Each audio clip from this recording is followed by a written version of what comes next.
सहनाववतु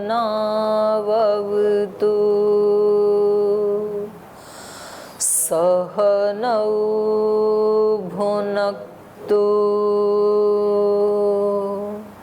सह वीर्यङ्करवावहै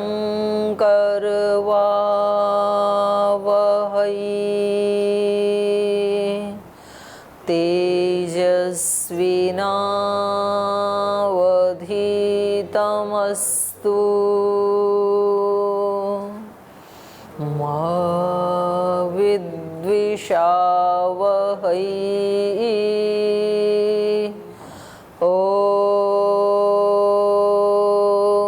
शांति शांति शांति।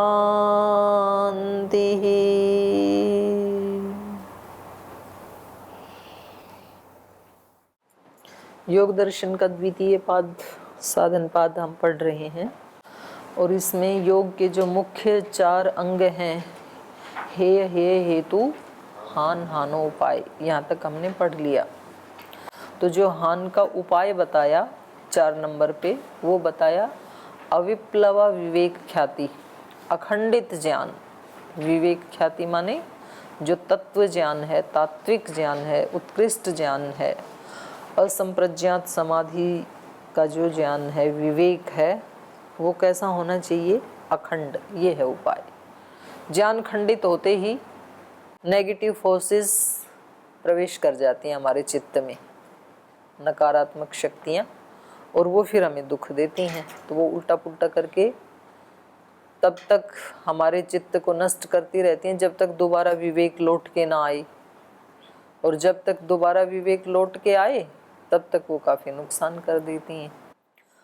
तो प्रयास ये करना है कि वो जितना भी ज्ञान है अपने को, नया बेशक हमें ना मिले, पर जितना जिस व्यक्ति को ज्ञान है वो अखंड बना रहे।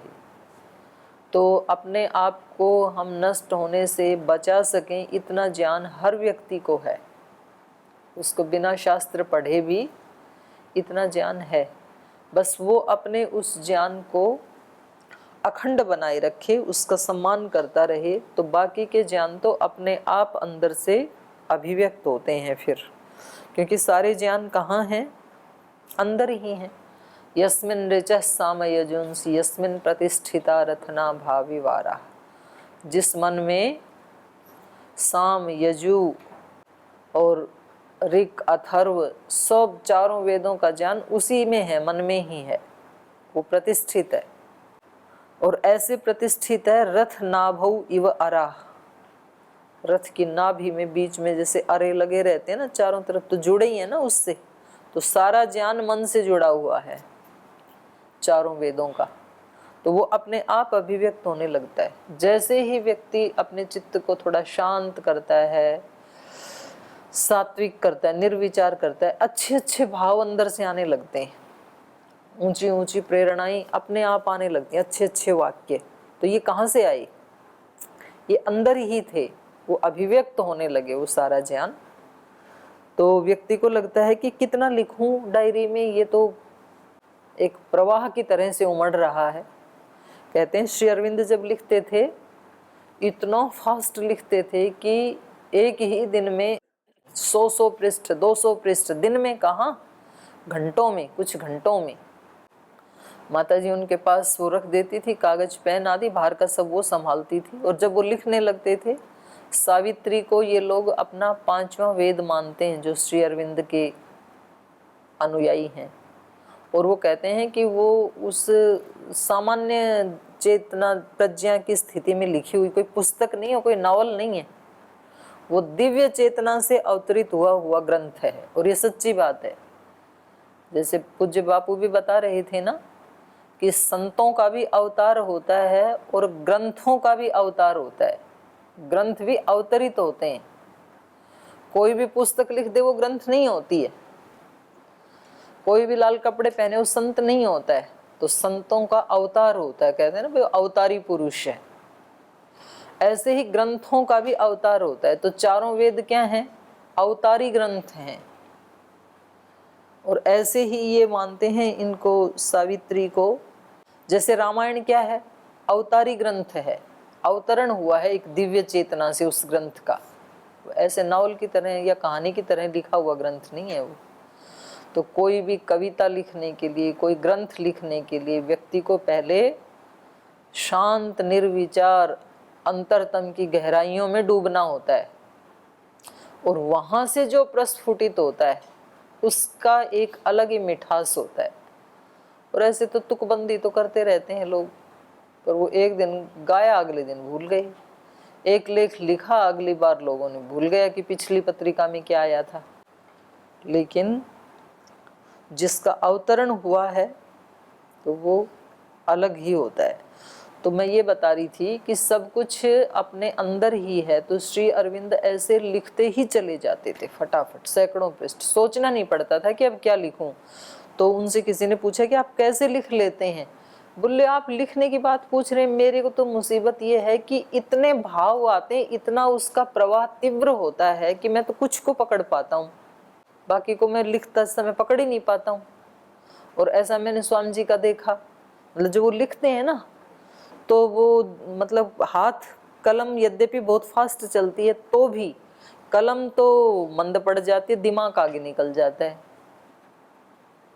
तो कई बार ऐसे होता है कि कुछ बीच में ना वो गैप रह जाता है, जो महाराज जी बोल रहे हैं वो लिखने में एक शब्द छूट गया, तो मैंने कहा ये तो क्योंकि वो हाथ की स्पीड दिमाग की स्पीड से कम है ना, तो ऐसे प्रवाह आता है वो। तो यहाँ पर उसी विवेक ख्याति की, उसकी प्रज्ञा की प्रांत भूमियां बताई हैं कि उसकी कितने स्टेजेस हैं। वो जो विवेक ख्याति उपाय बताया, तस्य सप्तधा प्रांत भूमि ही प्रज्ञा, उस विवेक ख्याति की उत्कृष्ट स्तर वाली जो प्रज्ञा है वो 7 प्रकार की होती है। सप्तधा प्रांत भूमि, तस्य प्रज्ञा, उस प्रज्ञा की सप्तधा प्रांत भूमि, 7 प्रकार की प्रांत भूमि है, 7 स्तर की है वो प्रज्ञा। तो वो इसमें बता रहे हैं, तस्य इति तस्येति प्रत्युदित ख्याते है प्रत्यामनाय। तस्य का मतलब है वो विवेक ख्याति, जो पिछले में बताया था, पिछले सूत्र में विवेक ख्याति अविप्लवा हानोपाय, ये जो बताया था। तो कहा तस्या विवेक ख्याते है, उस प्रत्युदित ख्याते है, प्रत्युदित माने उदित होने वाली वो जो विवेक ख्याति है उसका प्रत्यामनाय, इस सूत्र में जो 7 प्रांत भूमि बताई हैं ये उस प्रत्युदित विवेक ख्याति का परामर्श है, ऐसे समझना चाहिए। प्रत्यामनाय माने उस विवेक ख्याति का ये परामर्श है, इसमें जो बताया जा रहा है। सप्तधा इति अशुद्ध आवरण मलापगमात् चित्तस्य प्रत्यांतरात् अनुत्पादे सति सप्त प्रकारैरेव प्रज्ञा विवेकिनो भवति। सप्तधा का मतलब है अशुद्धि रूपी आवरण या मल, अपगमात उसके हट जाने से, चित्त से अशुद्धि हट गई, मल हट गई। चित्त की अशुद्धि या मल क्या है? आलस्य प्रमाद आदि अशुद्धि हैं, और राग द्वेष मोह आदि, और फिर उससे उत्पन्न होने वाले जितने भी दोष हैं वो सारे क्या हैं? मल हैं चित्त के। तो देखो वैसे शरीर में कहीं मल लग जाए तो अपने को कितना बुरा लगता है, और अंतःकरण में मल हैं ये हमें भी पता है, लेकिन उससे कोई परेशानी होती नहीं है। परेशानी किसको होती है? विवेकी न, उसको तो ऐसे रड़कते हैं वो जैसे आँख में ऊर्णा तंतु रड़कता है, ऐसे उसको अपने दोष दुख रड़कते हैं, हमारे को नहीं रड़कते हैं। रड़कना मतलब कष्ट देना ये हरियाणवी शब्द है रड़कना। तो सप्तधा इति अशुद्धि आवरण मल अपगमात, अशुद्धि रूपी जो आवरण था, जो मल था, उसके हट जाने से, चित्तस्य चित्त के, प्रत्ययांतर अनुत्पादे सति, और दूसरे मल आदि फिर उत्पन्न होते नहीं हैं। प्रत्ययांतर अनुत्पादे सति, दोबारा एक बार हटा दिया अब दोबारा वो उत्पन्न हुए नहीं। तो ऐसी चित्त की स्थिति होने पर सप्त प्रकारई एव प्रज्ञा विवेकिनो भवति, ये जो नीचे बता रहे हैं ना, केवल ये 7 प्रकार की ही प्रज्ञा होती है उसके अंदर। इससे अतिरिक्त कोई विचार नहीं होता है। बस ये आगे बता रहे ये 7 प्रकार के विचार होते हैं, ऐसी ही प्रज्ञा होती है 7 प्रकार की ही उसकी। तद यथा, कैसी? पहला है परिज्ञातम हेयम न अस्य परिजेयम अस्ति। इन्होंने हेय को जान लिया, इस चित्त ने, हेय माने दुख को, दुख को इसको पता लग गया कि कहाँ कहाँ से मेरे को दुख आता है, क्यों आता है, उस दुख के सारे स्वरूप को जान लिया इसने।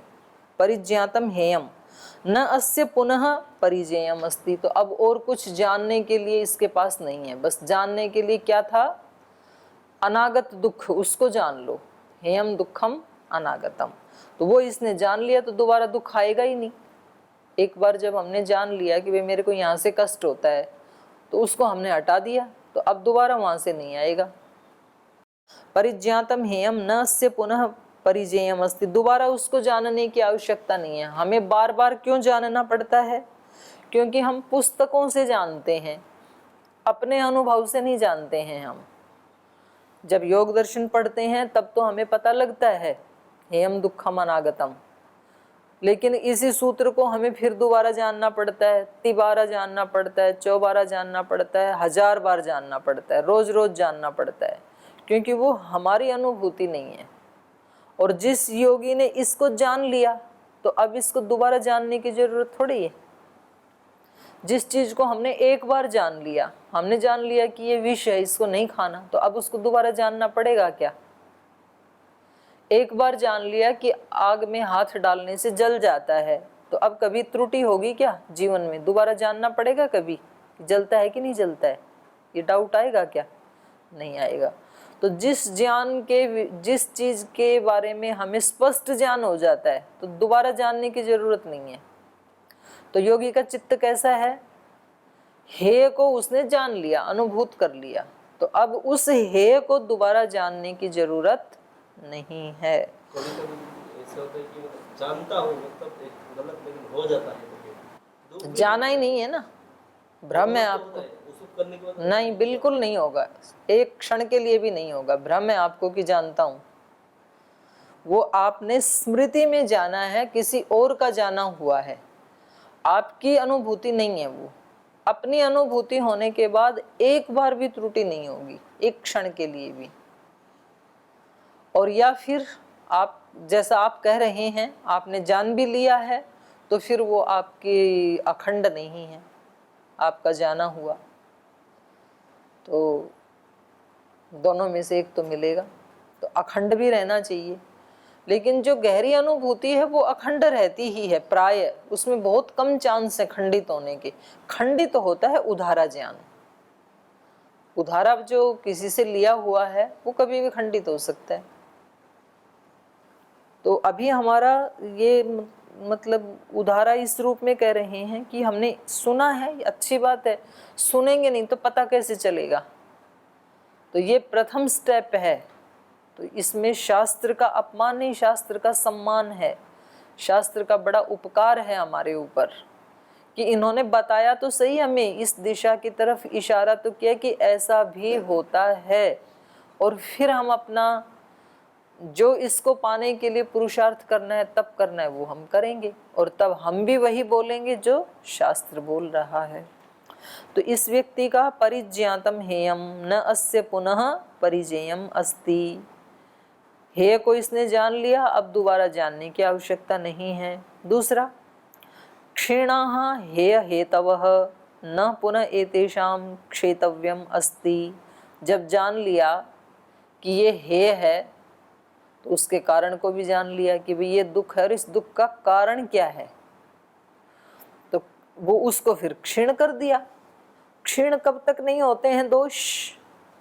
जब तक हमने उनको जाना नहीं है, जब तक पकड़ में नहीं आया। क्योंकि हमारे जीवन में कष्ट आते ही हम दूसरे के ऊपर उसको डालते हैं कि ये कष्ट किसके कारण आया, इसके कारण आया, इसीलिए वो खत्म नहीं होते हैं। क्योंकि हमारा जो हेतु है वो साधु नहीं है, हेत्वाभास है। हेतु हम किसी अन्य को मानते हैं। न्याय दर्शन में पढ़ा ना आपने, हेतु और हेत्वाभास। हेत्वाभास माने हेतु जैसा लगता है लेकिन हेतु होता नहीं है वो, इसलिए उससे कोई सिद्धि होने वाली नहीं है। हेत्वाभास से सिद्धि नहीं होती है पंचावयव की। पंचावयव की सिद्धि होती है ठीक हेतु और ठीक दृष्टांत उदाहरण से। तीन चीजें यदि ठीक हैं तो उपनय और निगमन ठीक ही होगा फिर। तो ऐसे हमारे जीवन में दुख का कारण यदि ठीक से जान लिया तो वो हट ही जाएगा। फिर इस योगी ने जान लिया क्षीणा हेय हेतवः न पुनः एतेषां क्षेतव्यम अस्ति। एक बार हेय के हेतु को जाना और उसको क्षीण कर दिया। हेय का हेतु क्या था? अविद्या आदि क्लेश, अविद्या, अस्मिता, राग, द्वेष, अभिनिवेश, ये हैं हेतु। और इनमें भी सबका मूल अविद्या। राग द्वेष क्या है? हमारे दुख के कारण। अब ये हमने यहाँ पढ़ा है, लेकिन हमारा अपना जो जीवन है उसमें राग द्वेष चलते ही रहते हैं। जो व्यक्ति हमारे अनुसार जीवन जीता है, निश्चित रूप से उसके प्रति हमारे राग होते ही हैं। हमें वो अच्छा लगता है, औरों से अलग दिखता है। जो हमारी मान्यता के अनुकूल जीवन नहीं जीता है, निश्चित रूप से उसके प्रति द्वेष होता ही है। द्वेष का मतलब अप्रीति, कोई बुरा करने की भावना, ऐसा नहीं। द्वेष अप्रीतौ, द्वेष किसको कहते हैं? अप्रीति। जैसे परमात्मा से हम राग करते हैं कि द्वेष करते हैं? गलत। राग यदि करते हो तो द्वेष जरूर होगा चित्त में, और ये जिसके चित्त में द्वेष है वो परमात्मा से प्रीति कर नहीं सकता है, क्योंकि राग और द्वेष दोनों बाधक हैं। परमात्मा से करते हैं हम द्वेष। सामान्य रूप से द्वेष का मतलब अप्रीति। याद कहाँ आता है? दूसरे सारे काम हमें याद रहते हैं, वो तो सुबह शाम संध्या, वो तो एक हमने अपनी दिनचर्या का पार्ट बना लिया कि ये भी करना है, निपटाओ इसको भी, संध्या का समय हो गया। पर एक जो भूख होती है, एक जो तड़फ होती है, जो प्रीति की भावना है ना, वो सब काम करते हुए चित्त को वहीं टिका के रखती है। जैसे किसी युवा युवक में प्रीति की भावना होती है, बाद में वो शादी कर लेते हैं, तो वो जो शादी से पहले वाला जो पीरियड है प्रीति वाला, उसमें क्या होता है? दोनों का ध्यान हमेशा उसी के ऊपर रहता है। कुछ भी काम करते समय वो चित्त की स्थिति, वो यदि परमात्मा के प्रति हमारी है तब तो हमारी प्रीति है, और वो नहीं है तो अप्रीति है। और अप्रीति को ही क्या कहा संस्कृत में? द्वेष। द्वेष अप्रीतौ। तो ये हमारे अंदर तो हैं राग द्वेष, लेकिन योगी ने उसको हटा दिया। क्षीणाः हेय हेतवः, जो 5 अविद्या आदि क्लेश थे उनको इसने क्षीण कर दिया है। न पुनः एतेषां क्षेतव्यम अस्ति। अब क्षीण करने के लिए और कुछ बचा ही नहीं। जब सारे क्लेशों को क्षीण कर दिया तो चित्त अब क्या करेगा?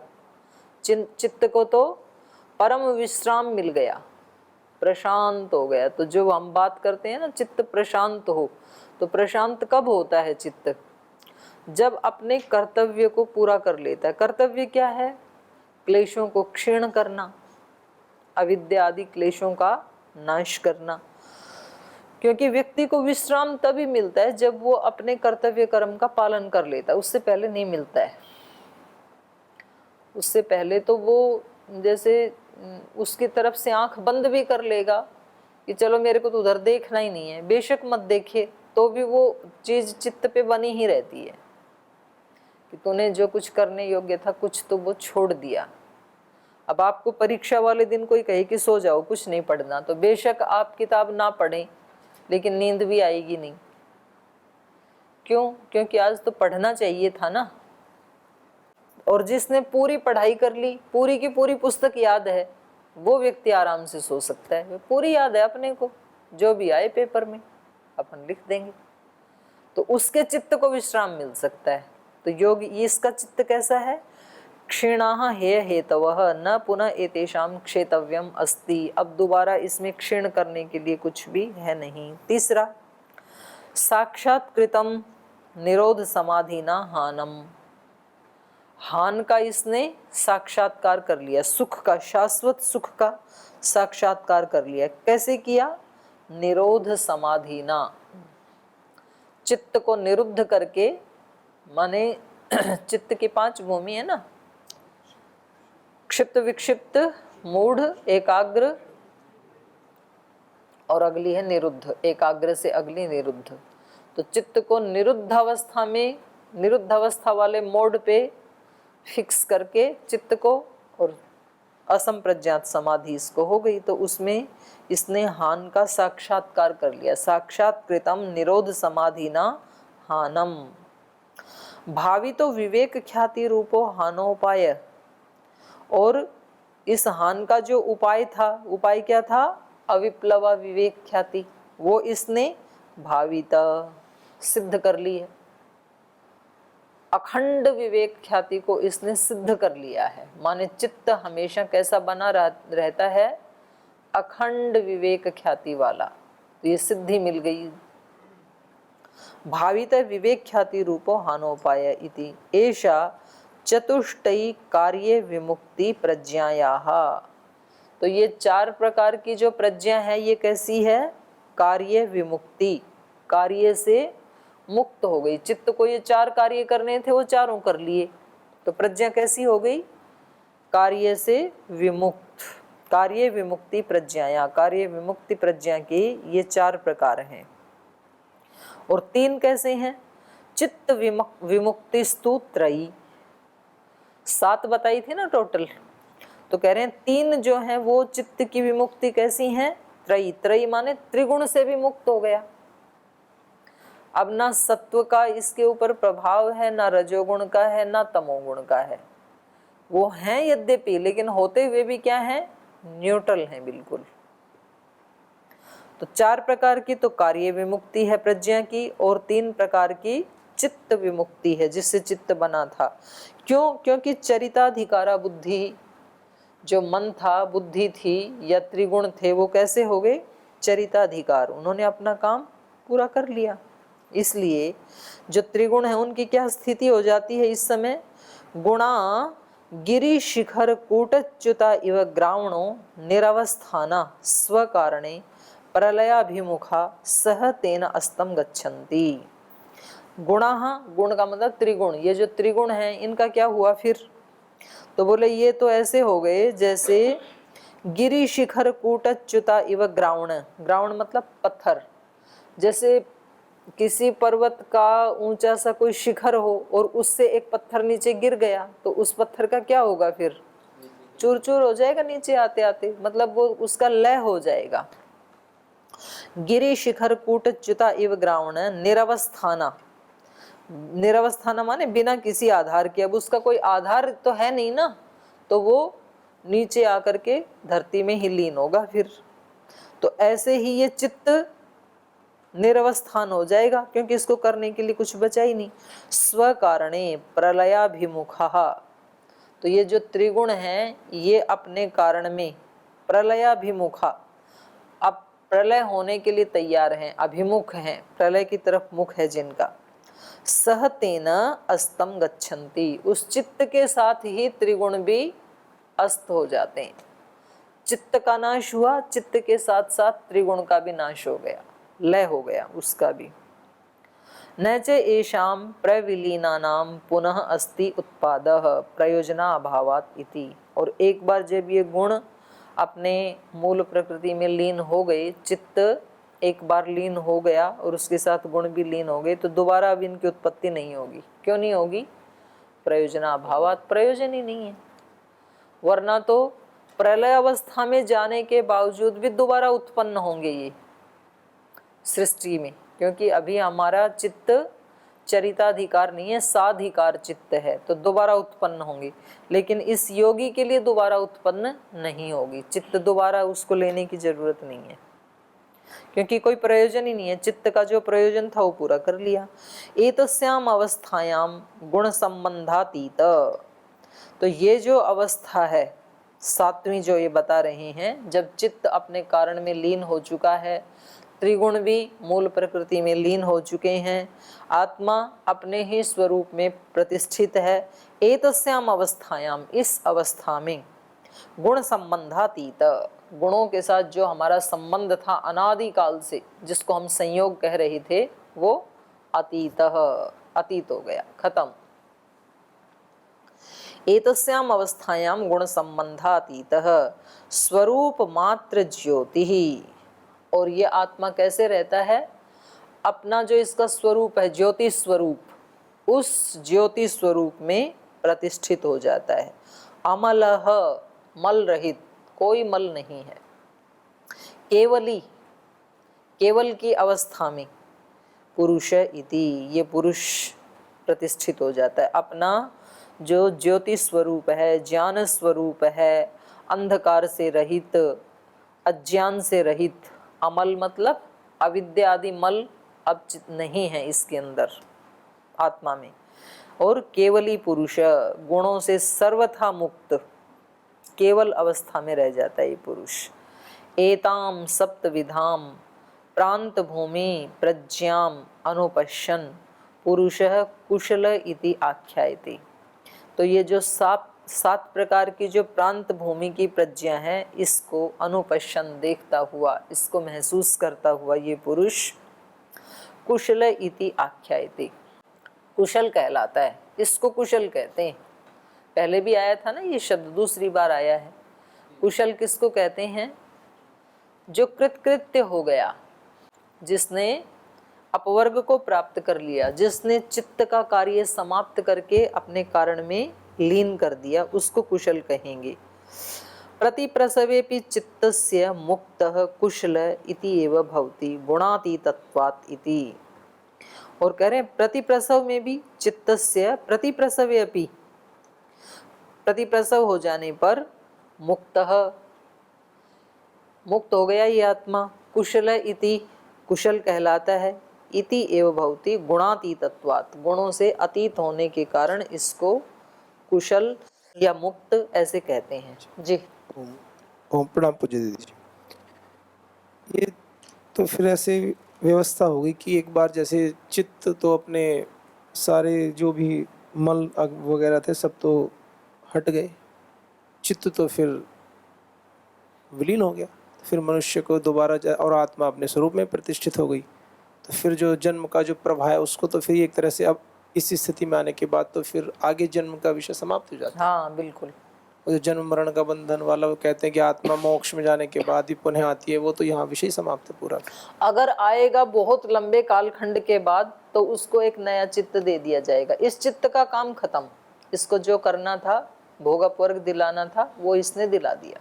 अब एक नया ही व्यक्ति, नया ही अब यदि कोई सदियों के कई सृष्टियों के बाद यदि उसका ये भी प्रावधान हो कि भाई उसको आना है, क्योंकि ये प्रवाह तो अनादि और अनंत है ना, और आत्मा कोई नई तो उत्पन्न होती नहीं है कि चलो भाई वो एक गई तो अब दूसरी उत्पन्न कर लेते हैं संसार चलाने के लिए, ऐसा तो है नहीं। तो आत्मा तो अंतःकरण नहीं मिल सकते हैं। तो अगर ये विधान है परमात्मा का, क्योंकि उसके बारे में कोई बिल्कुल ठीक किसी ने आज तक बताया नहीं, क्योंकि जो मुक्त हुआ वो तो कभी आके बता नहीं पाया, जो आया वो तो बंध अवस्था में ही आया ना। हाँ, तो इसके दोनों ही हम अनुमान प्रमाण से संभावनाएं लेके चलते हैं कि भैया तो सदा के लिए मुक्त हो गया, या तो आया तो वो बहुत लंबा कालखंड है जो महर्षि दयानंद जी ने बताया। तो उस समय यदि वो आएगा तो उसको एक सामान्य फ्रेश चित्त मिलेगा। ठीक, तो आज समय हो गया, आज यहीं विराम लेते हैं।